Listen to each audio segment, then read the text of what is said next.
से बोलिए श्री सत्यनारायण की जय। आज के दिन भगवान श्री सत्यनारायण की पावन पवित्र व्रत कथा श्रवण की जाती है। आज के दिन जो भी साधक सच्चे हृदय के साथ भगवान श्री सत्यनारायण की व्रत कथा सुनता एवं सुनाता है तो भगवान सत्यनारायण उसके सभी मनोरथ शीघ्र ही पूर्ण करते हैं।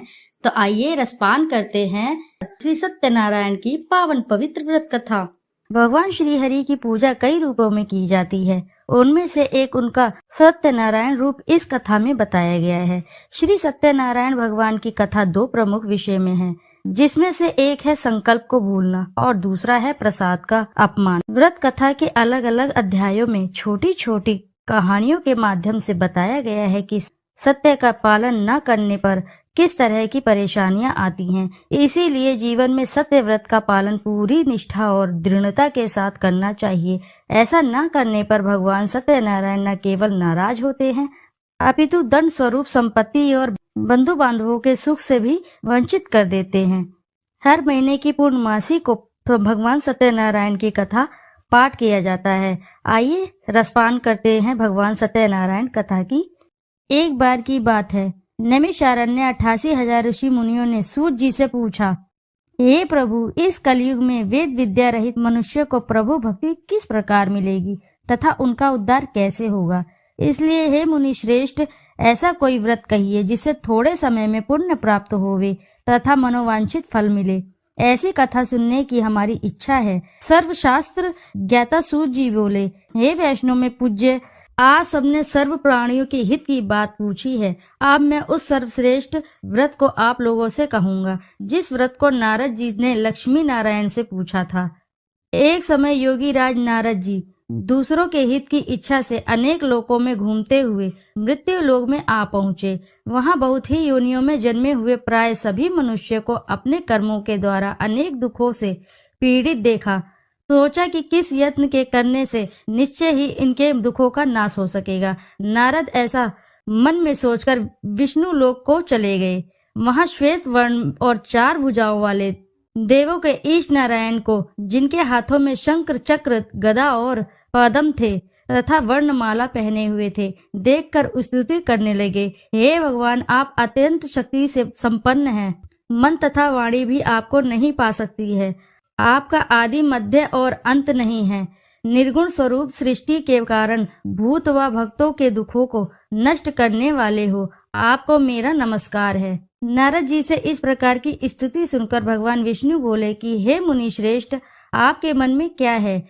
आपका यहाँ किस काम के लिए आगमन हुआ है? निसंकोच कहो। तब नारद मुनि बोले, मृत्यु लोक में सब मनुष्य जो अनेक योनियों में पैदा हुए हैं, अपने कर्मों के द्वारा अनेक प्रकार के दुख से दुखी हो रहे हैं।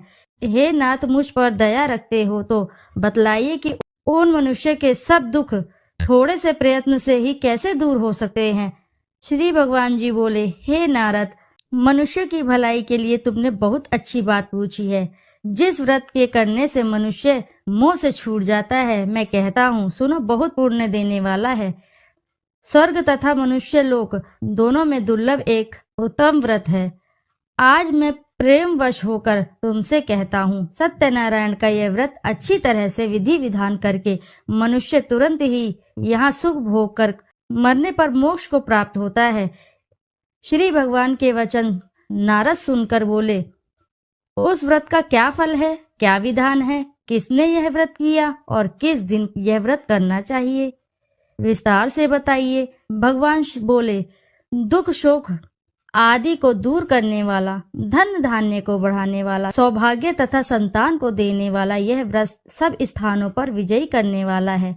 भक्ति और श्रद्धा के साथ किसी भी दिन मनुष्य श्री सत्यनारायण भगवान की शाम के समय ब्राह्मणों और बंधुओं बांधवों के साथ धर्मपरायण होकर पूजा करे। भक्ति के भाव से नैवेद्य केले का खम्भ, घी, दूध और गेहूं का चूर्ण, सवाया लेवे गेहूं के अनुभव में साठी का चूर्ण, शक्कर तथा गुड़ ले और सब भक्षण योग्य पदार्थ जमा करके भगवान को अर्पण कर देवे तथा बंधुओं सहित ब्राह्मण को भोजन कराएं।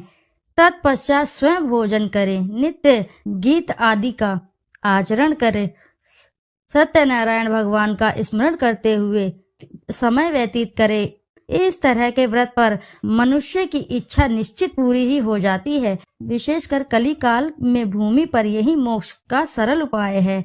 सूत जी बोले, हे ऋषियों, जिन्होंने पहले इस समय व्रत को किया है उनका वृत्तांत कहता हूँ, ध्यान से सुनो। सुंदर काशीपुरी नगरी में अति निर्धन ब्राह्मण रहता था। वह भूख और प्यास से बेचैन हुआ नित्य ही पृथ्वी पर घूमता था। ब्राह्मणों से प्रेम करने वाले भगवान ने ब्राह्मण को दुखी देखकर बूढ़े ब्राह्मण का रूप धारण कर उसके पास जाकर आदर से पूछा, हे विप्र, नित्य दुखी हुआ पृथ्वी पर क्यों घूमता है? हे श्रेष्ठ ब्राह्मण, यह सब मुझसे कहो, मैं सुनना चाहता हूँ। ब्राह्मण बोला, मैं बहुत निर्धन ब्राह्मण हूँ, भिक्षा के लिए पृथ्वी पर फिरता हूँ। हे भगवान, यदि आप इसका उपाय जानते हो तो कृपा करके कहो। वृद्ध ब्राह्मण बोला कि सत्यनारायण भगवान मनोवांछित फल देने वाले हैं, इसलिए हे ब्राह्मण, तू उनका पूजन कर, जिसके करने से मनुष्य के सब दुखों से मुक्त मिलती है। ब्राह्मण को व्रत सारा विधि विधान बतलाकर बूढ़ा ब्राह्मण का रूप धारण करने वाले सत्यनारायण भगवान अंतर्धान हो गए। जिस व्रत को वृद्ध ब्राह्मण ने बतलाया, मैं उसका अवश्य करूंगा। यह निश्चय करने पर उस ब्राह्मण को भी नींद नहीं आई। वह सवेरे उठ गया, सत्यनारायण के व्रत का निश्चय कर भिक्षा के लिए चला। उस दिन उसको भिक्षा में बहुत सा धन मिला, जिससे बंधु बांधवों के साथ उसने सत्यनारायण का व्रत किया। वह ब्राह्मण सब दुखों से छूटकर अनेक प्रकार की संपत्तियों से युक्त हुआ। उस समय से वह ब्राह्मण हर मास व्रत करने लगा।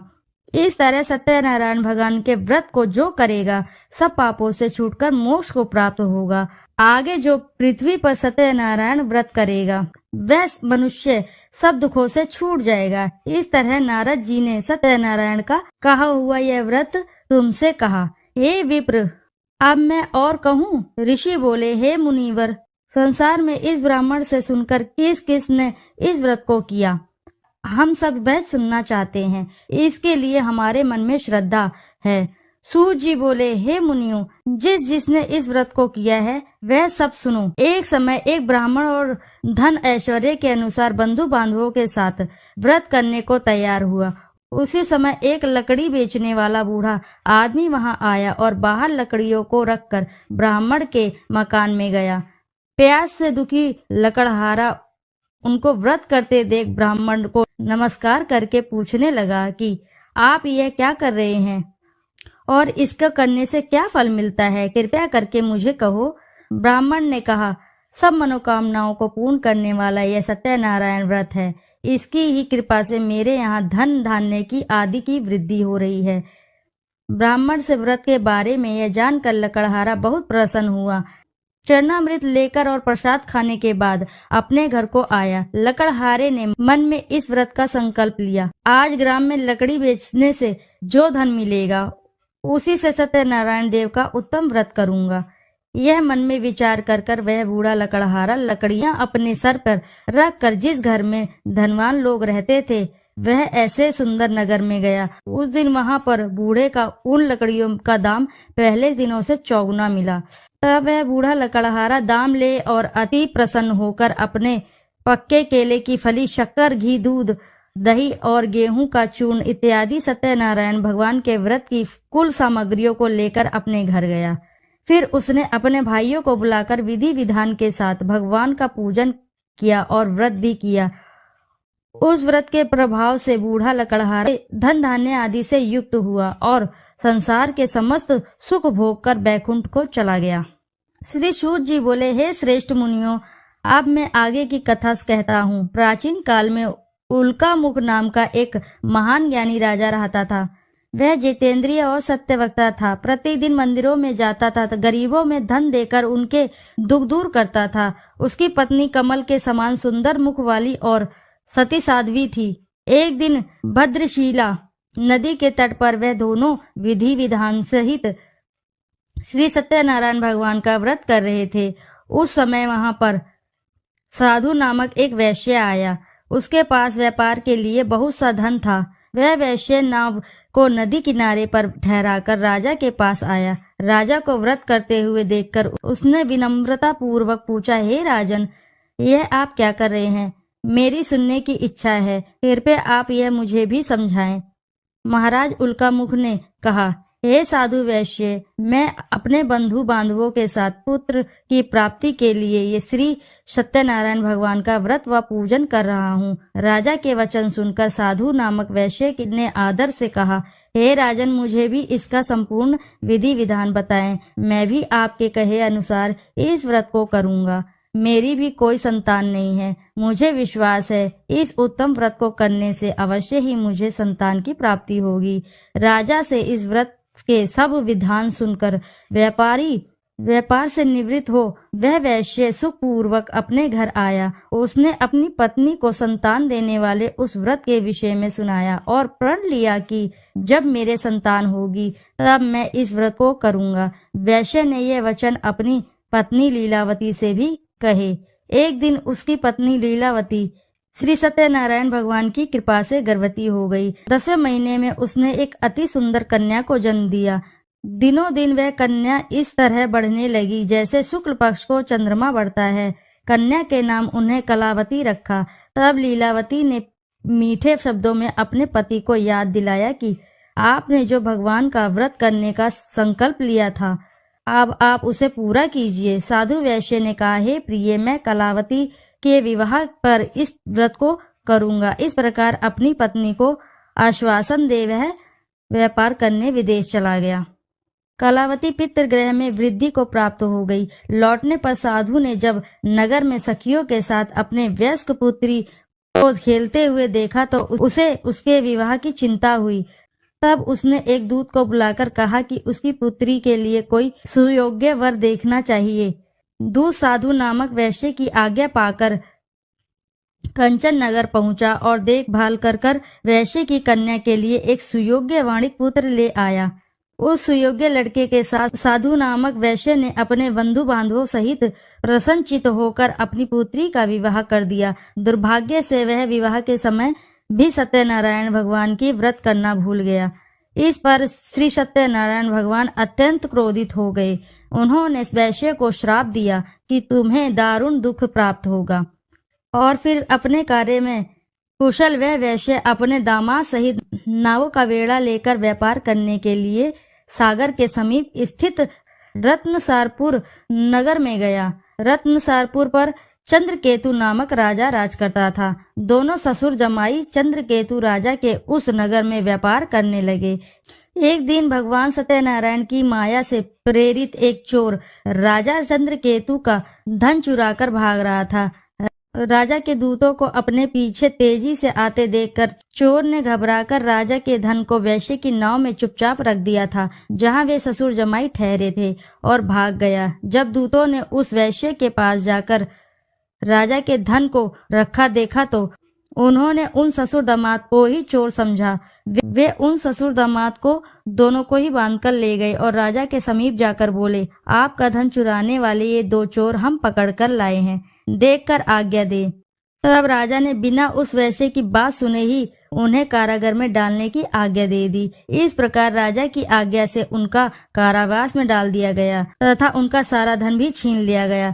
सत्यनारायण भगवान के श्राप के कारण उस वैश्य की पत्नी लीलावती व पुत्री कलावती भी घर पर बहुत दुखी हुई। उनका सारा धन चोर चुरा कर ले गए। मानसिक व शारीरिक पीड़ा तथा भूख प्यास से अति दुखी हो भोजन की आस में कलावती एक ब्राह्मण के घर गई। उसने ब्राह्मण को श्री सत्यनारायण भगवान का व्रत विधि पूर्वक करते देखा।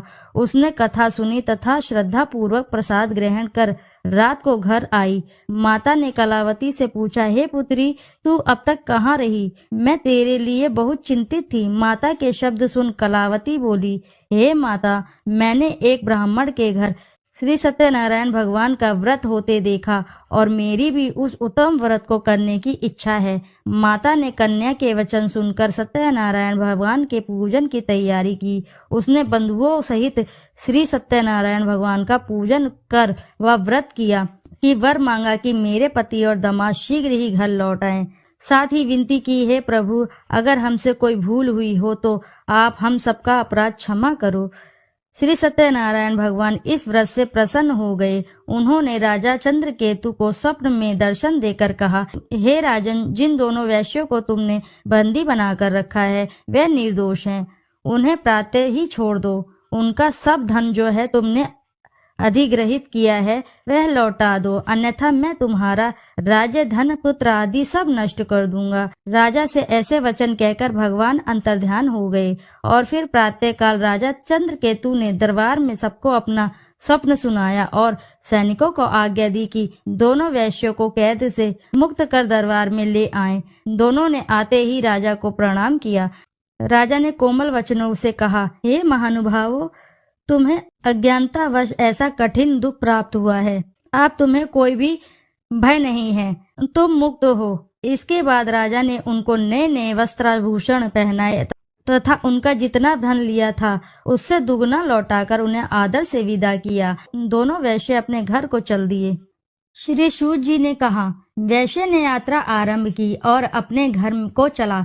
उनके थोड़ी दूर आगे बढ़ने पर दंडी वेशधारी श्री सत्यनारायण भगवान ने उसकी परीक्षा लेने हेतु उससे पूछा, हे वैश्य, तेरी नाव में क्या है? अभिमानी वाणिक हंसता हुआ बोला, हे दंडी, आप क्यों पूछते हैं?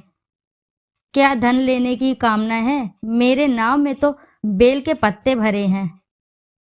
वैश्य के ऐसे वचन सुनकर दंडी वेशधारी श्री सत्यनारायण भगवान बोले, तुम्हारा वचन सत्य हो। ऐसा कहकर वे वहां से चले गए और कुछ दूर जाकर समुद्र के तट पर बैठ गए। दंडी महाराज के जाने के पश्चात वैश्य ने नित्य क्रिया से निवृत्त होने के बाद नाव को ऊंची उठी देखकर अचंभा किया तथा नाव में बेल पत्ते आदि देखकर मूर्छित हो जमीन पर गिर पड़ा। मूर्छा खुलने पर अति शोक करने लगा। तब उसके दामाद ने कहा, आप शोक न करें, यह दंडी महाराज का श्राप है, अतः हमें उनकी शरण में ही चलना चाहिए, वही हमारे दुखों का अंत करेंगे। दामाद के वचन सुनकर वह वैश्य दंडी भगवान के पास पहुंचा और अत्यंत भक्तिभाव से पश्चाताप करते हुए बोला, मैंने जो आपसे असत्य वचन कहे थे उनके लिए मुझे क्षमा करें। ऐसा कहकर वह शोकातुर होकर रोने लगा। तब दंडी भगवान बोले, हे वाणिक पुत्र, मेरी आज्ञा से ही बार बार तुझे दुख कष्ट प्राप्त हुआ है। तू मेरी पूजा से विमुख हुआ है। तब उस वैश्य ने कहा, हे भगवान, आपकी माया को ब्रह्मा आदि देवता भी नहीं समझ पाते, तब मैं मूर्ख भला कैसे जान सकता हूँ। आप प्रसन्न होइए, मैं अपनी क्षमता अनुसार आपकी पूजा करूँगा। मेरी रक्षा कीजिए और मेरी नौका को पहले के समान धन से परिपूर्ण कर दीजिए। उसके भक्ति से परिपूर्ण वचन सुनकर श्री सत्यनारायण भगवान प्रसन्न हो गए और उसकी इच्छा वर देकर अंतर्धान हो गए। तब ससुर और दामाद दोनों ने नाव पर आकर देखा कि नाव धन से परिपूर्ण है। फिर वह विधि विधान से भगवान सत्यनारायण का पूजा कर साथियों सहित अपने घर को चला। जब वह अपने नगर के निकट पहुंचा तब उसने एक दूत को अपने घर पर भेजा।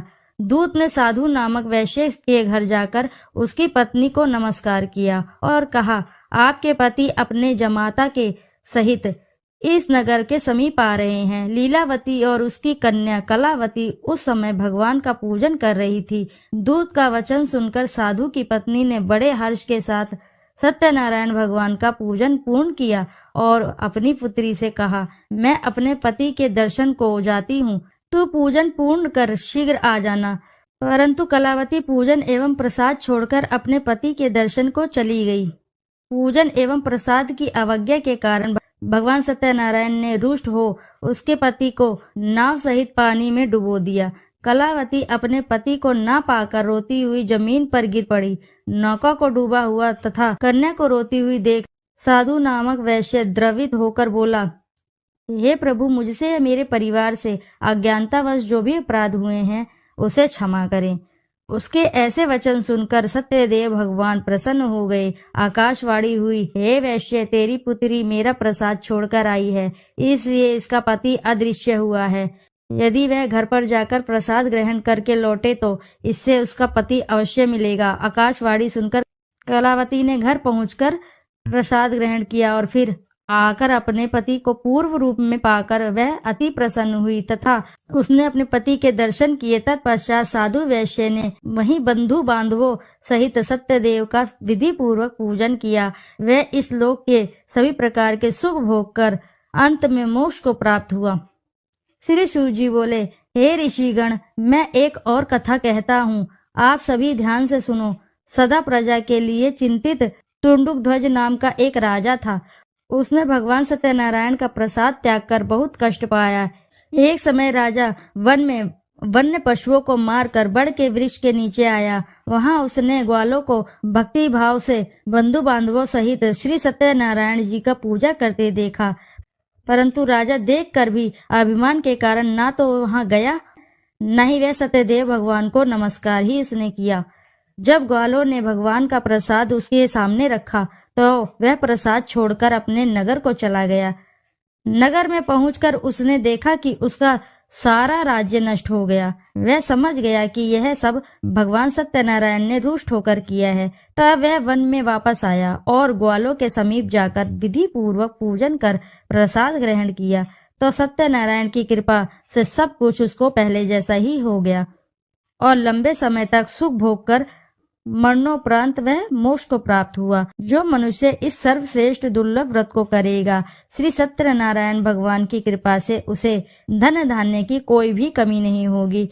निर्धन धनी और बंदी बंधनों से मुक्त होकर निर्भय हो जाता है। संतानहीन को प्रसंतान प्राप्त होती है तथा सब इच्छाएं पूर्ण होती हैं। अंत में वह वैकुंठ धाम को जाता है।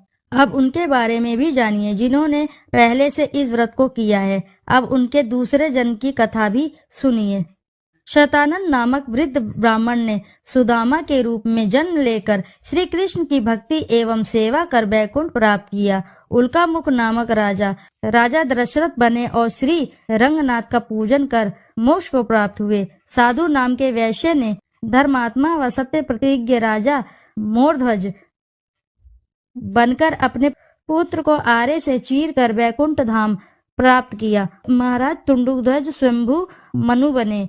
उन्होंने बहुत से लोगों को भगवान की भक्ति में लीन कराकर वैकुंठ धाम प्राप्त किया।